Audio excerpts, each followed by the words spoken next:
ثم جعلناک علی شریعۃ من الامر، اے نبی علیہ السلام بنی اسرائیل کے بعد ہم نے آپ کو ایک پختہ دین کے اوپر حکم دے کر بھیجا، فاتبعها، تو اے نبی آپ اس کی پیروی کریں شریعت کی جو ہم نے آپ پہ نازل کی ہے، ولا تتبع اهواء الذین لا يعلمون، اور اے نبی صلی اللہ علیہ وآلہ وسلم جو لوگ اپنی خواہشات کی پیروی کر رہے ہیں آپ نے ان کے پیچھے نہیں چلنا، آپ نے اللہ کی وحی کے پیچھے چلنا ہے۔ نبی کو بھی حکم ہے کہ انہوں نے اللہ کی وحی کے پیچھے چلنا ہے، تو باقی کس کھاتے میں؟ قرآن میں 3 دفعہ یہ آیت آئی ہے، سورہ یونس میں، سورۃ الانعام کے اندر، سورہ الزمر کے اندر۔ قل انی اخاف ان عصیت ربی عذاب یوم عظیم، اے نبی تم فرماؤ کہ مجھے تو خود ڈر ہے اس بات کا کہ اگر میں نے بھی اللہ کی نافرمانی کی تو بڑے دن کا عذاب مجھے بھی آ پکڑے گا۔ کس نے؟ نبی صلی اللہ علیہ وسلم۔ یہ باتیں اس لیے کہلوائی گئی، حالانکہ نبی علیہ السلام تو اللہ کے محبوب ہیں، صرف اس لیے کہلوائی گئی کہ تاکہ بعد میں کوئی بندہ تکبر کے ساتھ معاملات کو کلیم نہ کرنا شروع کر دے کہ جی یہ بزرگوں تو نماز کی ضرورت ہی نہیں، اللہ تک پہنچ چکے نا۔ لوگ کہتے ہیں نا، کہتے ہیں جی نماز تو اللہ تک پہنچنے کے لیے چاہیے، تو جو اللہ تک پہنچ چکے ہیں انہوں نمازہ معاف نہیں۔ یہ اس لیے یہ باتیں بتائی گئی تاکہ کوئی تکبر کا جملہ نہ بولے، ڈرتا رہے۔ میں نے کئی دفعہ عرض کیا ہے کہ آپ دیکھیں شیخ عبد القادر جیلانی رحمہ اللہ کی طرف کتنا بڑا جھوٹ منسوب کیا گیا، وہ قصیدہ غوثیہ ایک، جس کے اندر لکھا ہے تمام اولیاء کی گردن پہ میرا پاؤں ہے۔ سر یہ جو جملہ ہے نا کہ تمام اولیاء کی گردن پہ میرا پاؤں ہے، یہ کوئی مسلمان نہیں بول سکتا، ولی تو چھوڑ دیں، یہ شیخ عبد القادر جیلانی پہ جھوٹ باندھا گیا، انہوں نے نہیں کہیں کہا، یہ قصیدہ غوثیہ ہے ہی جھوٹ ہے، انہوں نے نہیں لکھا۔ اللہ کا نیک بندہ تو ہر وقت ڈرتا رہتا ہے، وہ یہ فرعونی الفاظ یہ تو فرعون بولے گا کہ میرا لوگوں کے گردن پہ پاؤں ہے۔ کیا حضرت ابوبکر صدیق نے کہیں بولا ہے یہ کہ تمام صحابہ کی گردن پہ میرا پاؤں ہے؟ صحابہ کے سردار کون ہے؟ ابوبکر صدیق۔ یہ کہتے ہیں عبد القادر جیلانی اولیاء اللہ کے سردار ہیں۔ اگر وہ سردار ہیں تو اس قسم کا فرعونی جملہ بولیں گے کہ اولیاء کی گردن پہ میرا پاؤں ہے؟ استغفر اللہ۔ یہ جملہ بولتے ہی بندہ اپنے ایمان کی فکر کرے، یہ سب کا سب فراڈ ہے، یہ ہے ہی جھوٹ ہے، انہوں نے نہیں بولا۔ انہوں نے جو کچھ بولا ہے وہ میں آپ کو بتاتا ہوں۔ ان کو کسی نے آ کے بتایا کہ عبد القادر عید کا چاند نظر آ گیا، انہوں نے کہا میری عید تو اس دن ہوگی جس دن میں اپنا ایمان بچا کے قبر میں اتر جاؤں۔ سر جو اللہ کا ولی ہوتا ہے اس کو اپنی فکر لگی رہتی ہے، وہ اتنا اکڑ خون نہیں ہوتا کہ لوگوں کو کہتا پھرتا ہے، یہ سب جھوٹ ہے۔ اور جو انسان اپنا پیشاب نہیں روک سکتا کوئی جملہ بول سکتا ہے کہ تمام اولیاء کی گردن میں میرا پاؤں ہے؟ دنیا کا کوئی ولی، کوئی بزرگ اپنا پیشاب روک سکتا ہے؟ Not at all. اگر کوئی ہے تو آئیں، لائیں، ہمارے سامنے پیش کریں، پیشاب روک کے بتائے کوئی۔ انسان تو اتنا کسپرسی کیا حالت ہے۔ اسی لیے دیکھیں کہ آپ لوگ جب بیمار ہوتے ہیں آپ کو اٹھا کے ان کے پاس لے جاتے ہیں، اور یہ لوگ بیمار ہوتے ہیں تو یہ شفا انٹرنیشنل میں علاج کرا رہے ہوتے ہیں۔ آپ کے جب پیر صاحب بیمار ہوتے ہیں ان کو اسپتال نہ لے کے جایا کرو، ان کو بھی پھر کسی مزار پہ ہی لے جایا کرو نا، نہیں لے کے جاتے۔ یہ آپ کو انہوں نے چکر چلائے ہوئے سارے، ان کو پتہ ہے کچھ نہیں ہونا۔ میں تو جتنے بڑے بڑے ادھر دیکھتا ہوں نا، سب کے آپریشن ہاسپٹلز میں ہو رہے ہوتے ہیں، اور عام ہاسپٹل میں نہیں، آغا خان ہاسپٹل میں، شفا انٹرنیشنل میں، جدھر ہم لوگ تو ایک دن کی فیس نہیں دے سکتے۔ تو سر یہ تو بزرگ ہیں نا، یہ کیوں اسپتالوں میں علاج کراتے ہیں؟ یہ تو لوگوں کو پھوکے مار کے صحیح کر رہے ہوتے ہیں۔ اپنے آپ کو بھی ٹھیک کریں، اپنا پیشاب بند ہوتا ہے، اپنے گردے خراب ہوتے ہیں تو ٹھیک کریں نا پھوک مار کے۔ ڈاکٹروں کے پاس کیوں جاتے ہیں؟ پھر تو اس کا مطلب یہ کہ ڈاکٹر ان سے بڑے بزرگ ہیں نا، جو بزرگوں کو بھی ٹھیک کر رہے ہیں۔ ٹھیک ہوگا؟ وہ سب اللہ کے بندو گیم چلائی ہوئی ہے۔ اللہ سے مانگے، اسباب اختیار کریں۔ دوائی کرنا سنت ہے اور دوائی پہ یقین نہ رکھنا فرض ہے۔ اسباب آپ نے اختیار کرنے ہیں۔ پانی کے بغیر پیاس نہیں بجھے گی، یہ سبب ہے، لیکن پانی پینے کے بعد بھی کوئی گارنٹی نہیں کسی کی پیاس بجھ جائے۔ گنہگار بندے کی موت کا وقت قریب آتا ہے نا، تو روایتوں میں آتا ہے کہ اسے اگر سمندروں کا پانی بھی پلا دیا جائے نا، اس کی پیاس نہیں بجھے گی۔ جب اللہ ہی نے پیاس نہیں بجھنے دینی تو سبب یہی اختیار کریں گے، لیکن نظر مسبب الاسباب پہ۔ اللہ اکبر. انہم لن یغنوا عنک من اللہ شیئا، یہ لوگ اللہ کے مقابلے پر اے نبی علیہ السلام آپ کو کچھ فائدہ نہیں پہنچا سکتے. وَإِنَّ الظَّالِمِينَ بَعْضُهُمْ أَوْلِيَاءُ بَعْضٍ، اور ظالم لوگ بعض کے دوست ہیں. وَاللَّهُ وَلِيُّ الْمُتَّقِينَ، جبکہ اللہ جو ہے وہ پرہیزگاروں کا دوست ہے. جس طرح کافر ایک دوسرے کو سپورٹ کرتے ہیں، اللہ تعالیٰ بھی اپنے بندوں کو سپورٹ کرتا ہے. لیکن وہ اللہ کا بندہ بنے، فرعون نہ بنے. اللہ کا بندہ کون ہوتا ہے؟ جو لوگوں کو اللہ کے ساتھ جوڑتا ہے، جو اپنے ساتھ جوڑے، اپنی عبادت کروائے، اپنے سامنے جھکوائے، اپنے پاؤں چموائے. وہ تو اپنی عزت کروا رہا ہے. ترمذی میں حدیث ہے، انس بن مالک کہتے ہیں کہ نبی علیہ السلام کے استقبال میں ہم کھڑے نہیں ہوتے تھے، کیونکہ آپ نے منع کیا تھا. اب ہم اس کو برا سمجھتے تھے. ہزاروں صحابہ کی موجودگی میں نبی علیہ السلام تشریف لاتے تھے، آپ کے استقبال میں کوئی نہیں کھڑا ہوتا تھا. یہاں ایک چھوٹا سا یعنی لوگوں کا بنایا ہوا بزرگ جو لوگوں کے نذرانے پہ اپنی گاڑی چلا رہا ہوتا ہے، لوگوں کے نذرانے پہ اس کی گزر بسر ہو رہی ہوتی ہے، وہ کسی مسجد میں چلا جائے، لوگ کھڑے ہو کے نعرے مارنا شروع کر دیتے ہیں.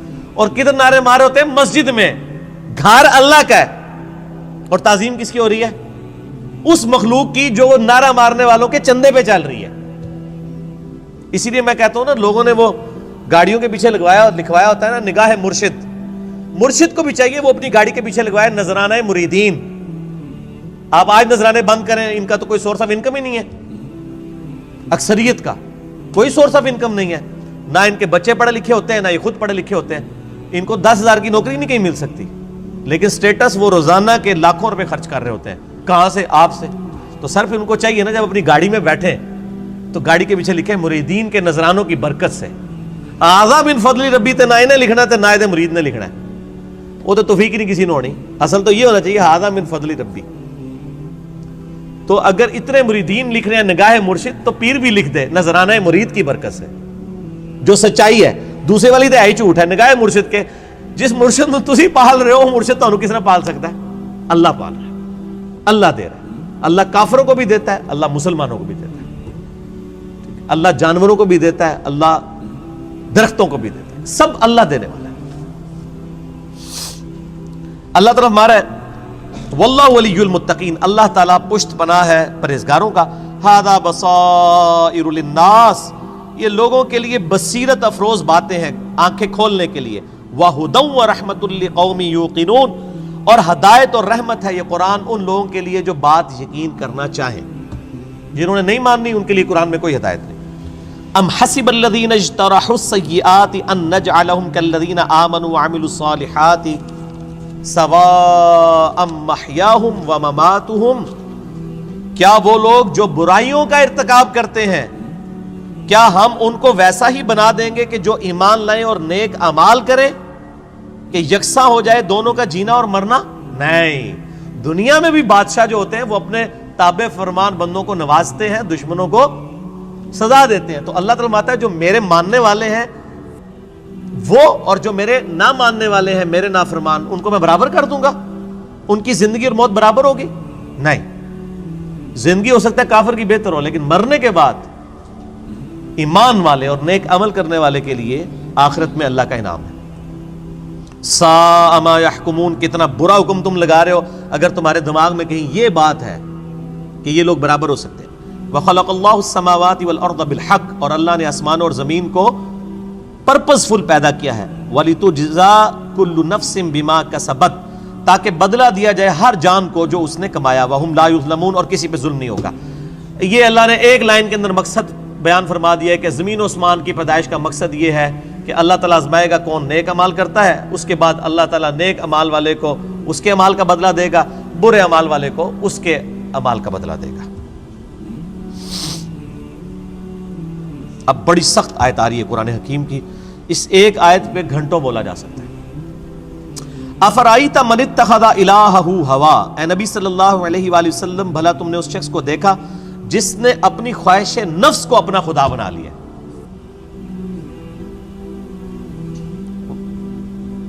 وَأَضَلَّهُ اللَّهُ عَلَىٰ عِلْمٍ، اور اللہ نے اس کے علم کے باوجود اسے گمراہ کر دیا. وَخَتَمَ عَلَىٰ سَمْعِهِ وَقَلْبِهِ، اور اللہ نے اس کے کانوں پر، اس کے دل پر مہر لگا دی ہے، وجعل علی بصرہ، اور اس کی آنکھوں پر غشاوہ، پردہ ڈال دیا ہے۔ فمن یہدہ من بعد اللہ افلا تذکرون، تو بتاؤ اب اللہ کے بعد کون ہے جو اس کو ہدایت دے؟ کیا تم غور نہیں کرتے؟ جس کو اللہ گمراہ کر دے، من یہدہ اللہ فلا مضل لہ، جسے اللہ ہدایت دے اسے گمراہ نہیں کر سکتا، ومن یضلل فلا ہادی لہ، اور جسے اللہ گمراہ کر دے اسے کوئی ہدایت نہیں دے سکتا۔ تو اللہ تعالیٰ فرما رہا ہے کہ ایسا شخص جو اپنی خواہش نفس کی پیروی کرتا ہے، تو اگرچہ اس کے پاس علم بھی ہوتا ہے پھر بھی وہ بہرا، اندھا اور گونگا ہو جاتا ہے، حق بات قبول نہیں کرتا، کیونکہ اللہ اسے گمراہ رہنے دیتا ہے کہ اس کے پاس علم تھا، اس کے باوجود اس نے اس علم کا فائدہ نہیں اٹھایا۔ ایک بندے کے پاس علم ہے کہ اگر میں بلڈنگ کے 10ویں فلور سے باہر چھلانگ لگاؤں تو مر جاؤں گا، یہ پتا ہے ایک بندے کو، وہ پھر بھی چھلانگ لگا دیتا ہے، تو پھر کیا ہوگا؟ مر جائے گا۔ یہی حال اس شخص کا ہے کہ جس کو قرآن و سنت کا علم دیا گیا لیکن اس پہ عمل نہیں وہ کر رہا، اسے ہم کہتے ہیں قرآن میں لکھا ہے ایاک نعبد و ایاک نستعین، صرف اللہ ہی کو پکار، وہ کہتا ہے نہیں، میرے بابے کہتے ہیں بابوں کو پکارو۔ اب علم تھا اس کے پاس، گمراہ ہو گیا، اللہ کی بات نہیں مانی۔ ایک بندے کو بتایا بھی بخاری مسلم میں نماز کا طریقہ رکوع میں جاتے وقت اور رکوع سے اٹھتے وقت رفع الیدین کے ساتھ لکھا ہے، نہیں مانا۔ ایک بندے کو بتایا کہ تم ہر مہینے 11ویں دیتے ہو، جبکہ 11ویں والے پیر کی جو اپنی کتاب ہے غنیت الطالبین، اس میں نماز کا طریقہ وہی لکھا ہے جو بخاری مسلم میں لکھا ہوا ہے، وہ کہتا ہے میں نے رفع الیدین نہیں کرنا۔ تو ضد کا تو کوئی علاج نہیں ہے۔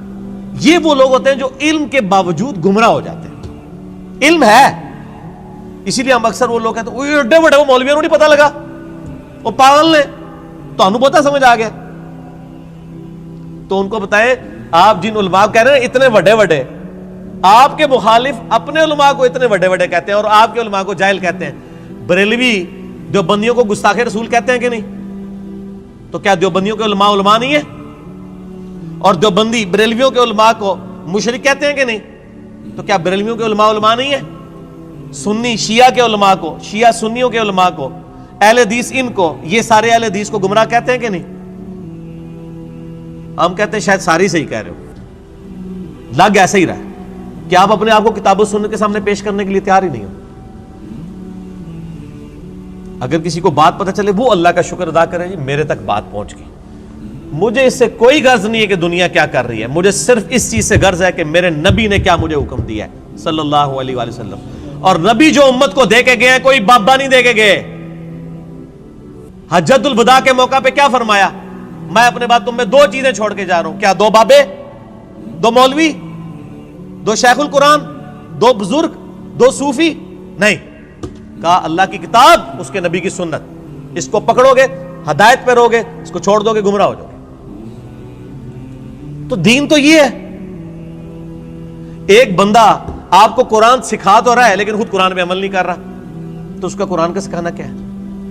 میں آپ کو کلمہ پڑھا کے مسلمان کر دوں، جب آپ مسلمان ہو اور میں آپ کو بتاؤں کہ یہ اللہ کی کتاب ہے، آپ کتاب کھول کے مجھے کہیں گے آپ نے مجھے مسلمان تو کیا ہے لیکن اس کتاب میں جو کچھ لکھا آپ تو اس پہ عمل ہی نہیں کر رہے، تو آپ اس کو کیا یہ کہیں گے کہ میں تو کلمہ پڑھایا اس واسطے میں جو کہوں گا وہی صحیح ہے، یہ کہیں گے یا قرآن کو مانیں گے؟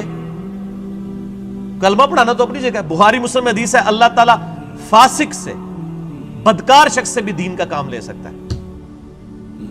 اگر کسی نے کسی کو کلمہ پڑھایا یہ اس کی بزرگی کی دلیل نہیں ہے۔ اگر کوئی کہتا ہے آج ڈاکٹر ذاکر نائک نے ہزاروں لوگوں کو کلمہ پڑھایا ہے، بریلوی دیوبندی اس کو بزرگ کیوں نہیں مان لیتے؟ پھر تسی بھی جھوٹ مارنے بند کر دو، 90 لاکھ نو کلمہ پڑھایا ہے، ادو تو 90 لاکھ بادی کوئی نہیں سی۔ اگر آپ نے کلمہ پڑھانے کو کسی کی بزرگی ماننا ہے تو ڈاکٹر ذاکر نائک نے ہزاروں لوگوں کو کلمہ پڑھایا ہے نا، تو کیا بریلوی دیوبندی اور شیعہ مان لیں گے اسے بزرگ؟ تو سر بریلوی دیوبندی اگر اپنے بابوں کو کہتے ہیں اتنوں کو کلمہ پڑھایا تو تسی بھی اپنے بوجھے چ رکھو، پھر وہ کہنے کے نہیں جی کلمہ پڑھانے نال کیا ہوتا ہے تے وہ بد عقیدہ ہے نا، تو سر تسی بھی تواڈے کلمہ پڑھانے نال کیا ہوتا ہے؟ تواڈے بھی اگر بد عقیدہ نے تو کوئی فرق نہیں پڑتا۔ فرق کس سے پڑتا ہے؟ قرآن و سنت سے۔ اللہ کے نبی کے قدموں تک پہنچو، کسی بابے کے قدموں تک نہیں۔ اس لیے فرمایا تم میں 2 چیزیں چھوڑ کے جا رہا ہوں، اللہ کی کتاب، اس کے نبی کی سنت، قیامت تک کے لیے 2 چیزیں، جو اس پہ عمل کرے گا ہمارے سر کا تاج ہے، اور جو عمل نہیں کرتا گستاخ رسول ہے۔ اصل میں گستاخ وہ ہے۔ ٹھیک ہو گیا جی، آگے چلیں۔ اللہ تعالیٰ فرماتا ہے وَقَالُوا مَا هِيَ إِلَّا حَيَاتُنَا الدُّنْيَا، اور یہ لوگ تو کافر کہتے ہیں کہ بس دنیا کی زندگی ہے، نموت وَنَحْيَا، ہم اسی میں مرتے ہیں اور جیتے ہیں، وَمَا يُهْلِكُنَا إِلَّا الدَّهْرُ، اور ہمیں جو ہلاک کرتا ہے نا وہ زمانے کی گردش کرتی ہے، یعنی جب ٹائم پورا ہوتا ہے تو ہم مر جاتے ہیں۔ کوئی یہ زندگی موت کا نظام کسی خدا نے کنٹرول نہیں کیا ہوا، نہ قیامت قائم ہونی ہے، نعوذ باللہ۔ وَمَا لَهُم بِذَلِكَ مِنْ عِلْمٍ، حالانکہ ان کے پاس علم کی رتی بھی نہیں ہے۔ اگر ان کے پاس علم ہوتا تو ان کو پتا چلتا یہ نظام کسی کے بنانے سے بنایا گیا ہے۔ اِنْهُمْ إِلَّا يَظُنُّونَ، بس یہ اٹکل پچو چلا رہے ہیں۔ وَإِذَا تُتْلَىٰ عَلَيْهِمْ آيَاتُنَا، جب ان پہ ہماری آیات پڑھی جاتی ہیں، بینات، روشن آیات، مَا كَانَ حُجَّتُهُمْ، تو یہ کوئی اور حجت نہیں کرتے سوائے ایک حجت کے، إِلَّا أَن قَالُوا ائْتُوا بِآبَائِنَا إِن كُنتُمْ صَادِقِينَ، یہ کہتے ہیں اگر تم سچے ہو تو ہمارے مرے ہوئے باپ دادا کو زندہ کر کے لے آؤ۔ ہمارے باپ دادا قبروں سے نکل کے یہ بات ہمیں کہیں کہ نبی اللہ کا نبی ہے، تب مانیں گے، قرآن کو ہم نے نہیں ماننا۔ یہ کافروں کی دلیل تھی، اور یہ ساری کافروں والی روش آج بھی جاری ہے۔ ہم کسی کو بتاتے ہیں نا قرآن میں یہ لکھا ہوا ہے، وہ کہتے ہیں یہ جو قبر میں چلا گیا نا یہ تو کچھ اور بتا کے گیا۔ تو یہ نکل کے اگر ہمیں کہے، دیکھ لو کافر بھی یہ کہہ رہے ہیں تے پائی اور نہ سی انہوں نے قبرہ تو باہر کاٹ سکنے ہیں، اسی تو ہی دسنا ہے جو اللہ نبی دس کے گئے نے قرآن پاک، اور قیامت تک کے لیے محفوظ صرف اللہ کی کتاب ہے، کسی بزرگ کی تعلیمات بھی محفوظ نہیں ہے۔ اتنے جھوٹ بزرگوں کے اوپر باندھے گئے ہیں، اسی لیے قرآن پاک میں کئی جگہ ہے کہ بزرگ قیامت والے دن خود اپنے ماننے والوں کے دشمن ہو جائیں گے۔ 2.25 ارب عیسائی کہہ رہے ہیں حضرت عیسیٰ اللہ کے بیٹے ہیں، تو حضرت عیسیٰ ان لوگوں کے دشمن بنیں گے کہ نہیں؟ کیونکہ حضرت عیسیٰ کی تو یہ تعلیمات نہیں ہے۔ شیخ عبد القادر جیلانی کی کہیں یہ تعلیمات نہیں کہ آپ کو المدد یا غوث اعظم دستگیر شیئن للہ، کہیں ان کی تعلیمات نہیں، تو شیخ عبد القادر جیلانی دشمن بنیں گے۔ مولا علی علیہ السلام کی کہیں تعلیمات نہیں ہے کہ تم مجھے یا علی مدد کہہ کے پکارو، ان کی تعلیمات یہی ہے ایاک نعبد و ایاک نستعین۔ مولا علی بھی اللہ کو پکارتے تھے، مولا علی کا ماننے والا بھی وہی ہوگا جو اللہ کو پکارے گا۔ تو اللہ تعالیٰ ہے جب یہ حجت کرے تم ان کو کہو قُلِ اللَّهُ يُحْيِيكُمْ ثُمَّ يُمِيتُكُمْ، اللہ تمہیں زندہ کرتا ہے وہی موت دیتا ہے، ثُمَّ يَجْمَعُكُمْ إِلَى يَوْمِ الْقِيَامَةِ، پھر قیامت دن بھی وہ تمہیں جمع کرے گا، لا ریب فیہ، جس میں کوئی شک نہیں ہے، وَلَٰكِنَّ أَكْثَرَ النَّاسِ لَا يَعْلَمُونَ، لیکن اکثر لوگ اس حقیقت سے ناواقف ہیں۔ اللہ نے فرمایا کہ بھئی یہ بتا دو کہ اللہ میں اور باقی ہستیوں میں یہ فرق ہے کہ وہ زندگی اور موت دیتے ہیں، تو لے آؤ ان کو۔ اللہ کے علاوہ کوئی زندگی اور موت دے سکتا ہے؟ نہیں دے سکتا۔ اگر کوئی کیسا کہتا ہے کہ دے سکتا ہے، اور جناب کس کس قسم کے جھوٹ، یعنی انہوں نے، یعنی وہ جی شیخ عبد القادر جیلانی رحمۃ اللہ علیہ نے ایک ڈوبی ہوئی بارات جو ہے وہ مرنے کے اتنے سال بعد زندہ کر دی تھی۔ اللہ کے بندو توبہ کرو، قرآن پاک میں سورہ انبیاء کا پہلا رکوع ہے، 17واں پارہ پہلا صفحہ ہے۔ نبی صلی اللہ علیہ وآلہ وسلم کو کافر کہتے تھے، تم ہمیں یہ کہتے ہو نا اگلے نبیوں کے یہ معجزے کہ مردہ زندہ کرتے تھے، تم ہمیں مردہ زندہ کر کے بتاؤ پھر نبی مانیں گے۔ تو اللہ تعالیٰ نے فرمایا کہ ان سے فرما دو کہ معجزات اللہ کے پاس ہے، وہ کوئی معجزہ اس قسم کا نہیں۔ نبی صلی اللہ علیہ وسلم نے بھی کوئی مردہ نہیں کبھی زندہ کیا۔ حضرت عیسیٰ علیہ السلام کا قرآن میں ذکر آتا ہے کیونکہ ان کا معجزہ وہ تھا، ہمارے نبی کا معجزہ قرآن ہے، جیسا کہ موسیٰ علیہ السلام کا معجزہ عصا تھا۔ ویسے آپ صلی اللہ علیہ وسلم کے بہت معجزات ہیں بخاری مسلم میں کہ مبارک انگلیوں سے پانی کے چشمے جاری ہو گئے، مبارک دعا سے چاند 2 ٹکڑے ہو گیا، مبارک پسینے سے خوشبو آتی تھی، یہ معجزات ہیں، مردہ زندہ کرنے والا نہیں ہے۔ تو یہ بعد کے لوگوں کے بارے میں آپ کلیم کر رہے ہیں کہ انہوں نے مردے زندہ کیے ہیں؟ آج بھی لیں کسی کو جو کہتا ہے نا مردہ زندہ کر سکتا ہے تو ہم اسے شہید کر دیتے ہیں، اس کی اجازت سے وہ اپنے آپ کو زندہ کر کے بتائے۔ حضرت عیسیٰ نے بھی جو مردے زندہ کیے ہیں نا، وہ یہ نہیں تھے کہ وہ قبر سے نکال کے چلنا پھرنا شروع کر دیتے تھے، صرف اس وقت چونکہ طب بڑے زور پہ تھی، میڈیکل، تو اللہ تعالیٰ نے ان کی میڈیکل کو فیل کیا کہ کوئی ڈاکٹر کسی مردے کو نہیں زندہ کر سکتا۔ اللہ نے آیا ہوں میرا نبی اے جیڑا مردہ زندہ کرے گا، اور وہ صرف اتنا ہوتا تھا، قبر پہ گئے مردے کو زندہ کیا، وہ مردہ کہتا تھا کہ حضرت عیسیٰ اللہ کے نبی، واپس چلا جاتا تھا، بس اس سے زیادہ نہیں تھا زندہ ہوتا نا۔ سورۃ الانبیاء کی آیت نمبر 95 ہے، جو ایک دفعہ دنیا سے چلا گیا وہ واپس نہیں آ سکتا، ناٹ ایٹ آل،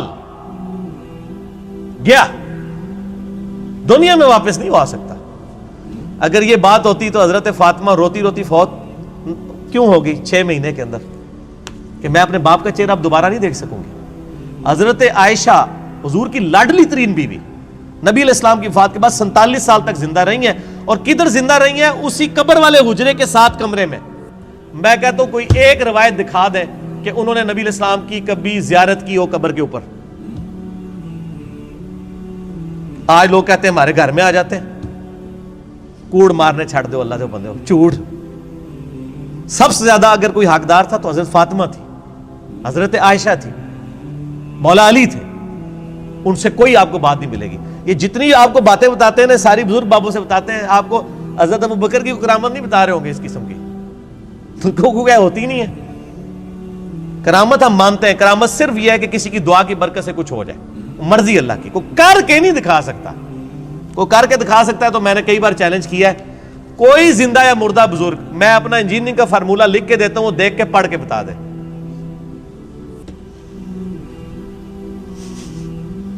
وہ جن کو چیلنج دے رہے ہوتے ہیں وہ کہتے ہیں نہیں یار نہیں پڑھ سکتے ہو. اللہ تو پڑھ سکتا ہے نا, میں اگر کوئی فارمولہ لکھوں اللہ تو پڑھ سکتا ہے نا. اگر آپ مانتے ہیں کہ اللہ ان کو پڑھاتا ہے, اللہ ان کو سب کچھ اللہ دیتا ہے, تو پڑھن نہ پھر. اور میں تو اس سے بڑی بات کرتا ہوں, ان کی آپ نمازیں سنیں, یہ نماز بھی صحیح نہیں پڑھتے ہوتے. میں نے کئی لوگوں کی نمازیں سنی ہیں, نماز غلط پڑھ رہے ہوتے ہیں. ایو النبیوں کو میں نے بتایا نا, ادھر ایک بہت بڑے پیر صاحب تھے جیل میں نام نہیں لیتا. ایک دن میں نے ان کی نماز سنی, ہم وہ بھی شغل ملے میں بیٹھ گئے نماز سنانے کے لیے. نماز میں پڑھ رہے السلام علیکہ ایھا النبی. مرید ہزاروں ہیں جن کو انہوں نے جنت میں لے کے جانا ہے, نماز ایھا النبی 25-30 بندوں کی موجودگی میں. اور بھی بڑی غلطی تھی, یہ موٹی سی مجھے یاد رہ گئی. میں کہ یہ کیا پڑھ رہے ہیں؟ وہ بچپن سے نماز یاد کی تھی, اسی طرح چل رہی تھی. باقی عین ہا تو ہے ہی کوئی نہیں تھا نا, وہ تو چھاڑ ہی دو, وہ تو میں گل ہی نہیں کہ میں زبر زیر کی غلطیاں. ایھا النبی. اور یہ وہ ہیں جو کہہ رہے ہیں اسی جناب تہاڈا بیڑا تار دینا. نماز نہیں آتی, دعوے. میرے پاس کئی لوگ آتے ہیں نہیں وہ ہمارے سلسلے میں بیعت ہو جائیں. میں نے کہا آپ کا پیر مجھے صرف یہ 17 اذکار جو فرض نماز کے بعد کے ہیں نا, وہ مجھے زبانی سنا دے, میں بیعت ہو جاؤں گا. آج تک دنیا کا کوئی پیر سامنے نہیں آیا. 17 اذکار ہیں فرض نماز کے بعد. لوگوں کو کتنے آتے ہیں؟ 4 یا 5. آیت الکرسی, تسبیح فاطمہ, اللہ اکبر, استغفر اللہ, اللہم انت السلام. تو آڑی تو گنتی مک جانی ہے 5 تو بعد. ایسے 17 اذکار لکھے ہوئے گرین کارڈ پہ جو نبی صلی اللہ علیہ وسلم کرتے تھے, دنیا کے کسی پیر کو نہیں آتے ہیں. وہ 24 اذکار بلو کارڈ پہ لکھے ہوئے ہیں جو صبح و شام کے اذکار ہیں نبی علیہ السلام کے. کتنی کتنی مشکل دعائیں ہیں بخاری مسلم میں, کسی پیر کو نہیں آتی ہیں. میں اس سے بڑا چیلنج کہتا ہوں یہ دیکھ کے پڑھ کے بتا دیں. یہ اتنی مشکل عربی ہے کہ جس نے پہلی دفعہ پڑھی ہو وہ اس کو ایک دفعہ پڑھ کے صحیح پڑھ ہی نہیں سکتا. ابھی تک تو سارے فیل ہوئے ہیں. تو پھر یہ کہنا کہ ہم لوگوں کو نبی علیہ السلام تک پہنچاتے ہیں, تسی آپ تک پہنچے کوئی نہیں ہوئے اللہ دے بندے ہو. نبی علیہ السلام تک وہ پہنچا ہوا ہے جو نبی علیہ السلام کے طریقے پہ ہے, جو آپ نے فرمایا ہے, جو آپ نے وظیفے بتائے ہیں. باقی تو آپ کے خود ساختہ چیزیں ہیں, وہ جس طرح ہندوؤں کے ماننے والے اپنے کو کرتے ہیں, آپ کے ماننے والے آپ کو سکھا رہے ہیں. نبی علیہ السلام کے ساتھ کوئی تعلق نہیں ہے. نبی صلی اللہ علیہ وسلم جو کچھ دے کے گئے وہ یہ موجود ہے اس میں, وہ اس قرآن کے اندر ہے. باقی سب کچھ آپ کے بابوں نے آپ کو دیا ہے, اس کا دین سے کوئی تعلق نہیں. ٹھیک ہو گیا جی. اور ویسے بابوں کے اوپر کوئی ناراض بھی نہیں ہونا چاہیے, کیونکہ سارے ایک دوسرے کے بابوں کو نہیں مانتے.